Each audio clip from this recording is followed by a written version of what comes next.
লাহৰীঘাট সমষ্টিত এজিপি প্ৰাৰ্থী খলিলুৰ ৰহমানৰ বাবে সমৰ্থনৰ আহ্বান।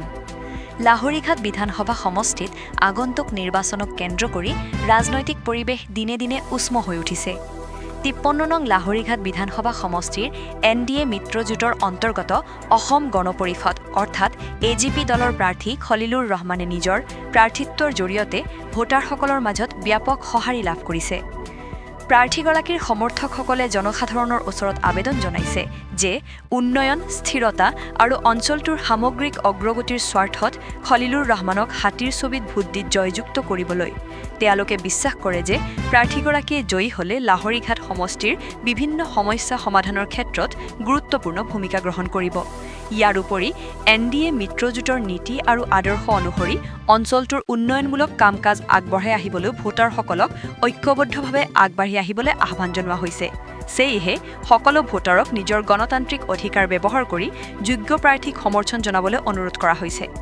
ঢিঙৰ পৰা লফিকুল ইছলামৰ ৰিপৰ্ট, বটদ্ৰৱা লাইভ। পাব্লিকে আপোনাক কিমান পঞ্চায়ত আমাৰ সমষ্টিৰ পৰা অকণমান আছে, কিন্তু তেওঁলোকে সম্পূৰ্ণভাৱে মোক সহযোগিতা কৰিছে। মই লাহৰীঘাটৰ পৰা এটা বেলেগ সমষ্টি পাৰ হৈ ইয়াত আহিব লাগে, সেই দিশটো আছে। কিন্তু মই ৰাইজৰ লগত কথা দিছোঁ যে আমাৰ যিহেতু এটা নতুনকৈ ইয়াত 3টা পঞ্চায়ত সোমাই গৈছে, ৰঙাদৰীয়া, শিলপুখুৰী আৰু কলমবাৰী, কিন্তু সেইখিনি মানুহক যাতে আমাৰ লাহৰীঘাটবাসীৰ লগত একাকাৰ কৰি কেনেকৈ আমাৰ উন্নয়নৰ যিটো ধাৰা সেইটো অব্যাহত ৰাখিব পাৰোঁ, সেই কথাখিনিয়ে ৰাইজে বিচাৰে বিশেষকৈ। তো ময়ো সেইখিনি কথা তেওঁলোকৰ লগত দিছোঁ। মই সদায় তেখেতসকলৰ লগত সহযোগিতা থাকিব আৰু ৰাইজৰ যিটো স্বতঃস্ফূৰ্তভাৱে যিটো আমাৰ প্ৰতি সমৰ্থন, সঁহাৰি, মইতো নিশ্চিতভাৱে এই ৰঙাদৰীয়া পঞ্চায়তত মই বহুত লিড ল'ম, সেইটো তাত কোনো সন্দেহ নাই। ৰাইজে সেই মোৰ নিৰ্বাচনটো এই ৰাইজে খেলি আছে, কৰিবলৈ একো নাই। শ্ৰেণীৰ ৰাইজে, বয়সস্থসকল, প্ৰজন্মৰ যুৱকসকল সকলোৱে আগবাঢ়ি আহিছে। এইবাৰ কেৱল কংগ্ৰেছে আৰু UDFে যে উন্নয়ন কৰিব নোৱাৰে সেই কথা সকলোৱে উপলব্ধি কৰিছে। বিশেষকৈ আপোনাৰ প্ৰচাৰ সভাত দেখা যায় মহিলাসকলৰ সংখ্যা অধিক দেখা যায়। ইয়াৰ কাৰণ কি, অৰুণোদয় নে বেলেগ? মহিলাসকলক লৈ মুখ্যমন্ত্ৰীয়ে চাইছে, আপোনালোকে চবেই জানে। আজি অৰুণোদয়ৰ ক্ষেত্ৰত আৰু মহিলা উদ্যমীতাৰ ক্ষেত্ৰত আৰু মহিলাক যিটো সন্মান এই মিত্ৰজোঁটৰ চৰকাৰ ডক্টৰ হিমন্ত বিশ্ব শৰ্মাই দিছে, আজি যোৱা 50 বছৰে মহিলাই সেই সন্মান পোৱা নাছিলে।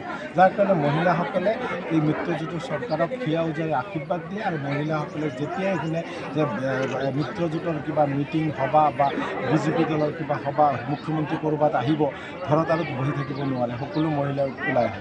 আপোনাৰ যুঁজটো কাৰ লগত হ'ব, যিহেতু 3গৰাকী প্ৰাৰ্থী আছে? যুঁজ 3,10,000 আমাৰ লাহৰীঘাট সমষ্টিৰ ভোটাৰ, 3,10,000 সিদ্ধান্ত লৈছে যে উন্নয়নৰ লগত থাকিব লাগে। আৰু যিহেতু তেওঁলোকে কংগ্ৰেছকো মৰম কৰিছিলে, UDFকো মৰম কৰিছিলে, চাইছে তাৰ প্ৰতিদান হিচাপে কি দিছে। গতিকে যুঁজ বুলিবলৈ মই কংগ্ৰেছকো ৰাইজে বিচৰা নাই, UDFকো বিচৰা নাই। তেওঁলোকে বিচাৰিছে উন্নয়ন। মই খলিলুৰ ৰহমান নহয়, বিচাৰিছে মিত্ৰজোঁটৰ প্ৰাৰ্থী চৰকাৰৰ লগত থকা। গতিকে ইয়াত প্ৰাৰ্থী বুলি কোনো কথা নাই, দলৰ কথা। দল বিচাৰিছে মিত্ৰজোঁট, যিহেতু নিশ্চিত হ'ব তাকেই বিচাৰিছে। ইয়াত খলিলুৰ ৰহমান বা অন্য দুজন প্ৰাৰ্থীৰ কথা অহা নাই।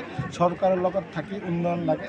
আমাৰ ইয়াত ৰাস্তা ঘাট নাই, আমাৰ ইয়াত চিকিৎসাৰ কোনো ব্যৱস্থা নাই, আমাৰ ইয়াত কোনো শিক্ষা অনুষ্ঠান নাই, আমাৰ ব্ৰহ্মপুত্ৰ নদীৰ গৰাখহনীয়া, ইয়াত বানপানীৰ সমস্যা, কোনো এটা IB নাই, কোনো এটা 1000 মানুহ বহি কিবা এটা মিটিং কৰাৰ এটা হল নাই। ইয়াত আমাৰ মানে চাৰিওপিনে সমস্যাৰ জড়িত। কিমান ক'ব? ইয়াত আছে বুলি ক'লে সুধিলে মই ফটকৈ ক'ব পাৰিম, নাথাকাৰ লিষ্টটো বহুত দীঘলীয়া। আছে বুলি ক'লে মই ফটকৈ কৈ দিম যে একো নাই। গতিকে একেবাৰে উত্তৰটো ওলাই যায়। গতিকে আমাৰ ইয়াত কৰিব লগা বহুত আছে। সংখ্যালঘু মানুহখিনি বুজি পাইছে যে হয়, আমি উন্নয়নৰ লগত থাকিব লাগে ইয়াত। গতিকে আৰু অন্য কথা ইয়াত ভবা নাই, যাৰ কাৰণে ৰাইজে ওলাই আহিছে।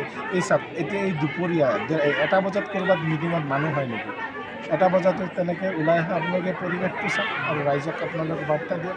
মই আপোনালোকক সাংবাদিক বন্ধুসকলকো ক'ম যে আপোনালোকে লাহৰীঘাটৰ কাৰ লগত থাকিলে উন্নয়ন হ'ব, কাৰ স্বাৰ্থত আপোনালোকে ৰাইজক ক'ব লাগে, সেই কাম আপোনালোকেও কৰিব লাগে। কাৰণ আমাৰ প্ৰত্যেকজন ব্যক্তি লাহৰীঘাটৰ, সকলোৱে এইবাৰ লাহৰীঘাটৰ উন্নয়নৰ কাৰণে, আমাৰ ইয়াত প্ৰগতিৰ কাৰণে আমি একাকাৰ হৈ কাম কৰিব লাগে।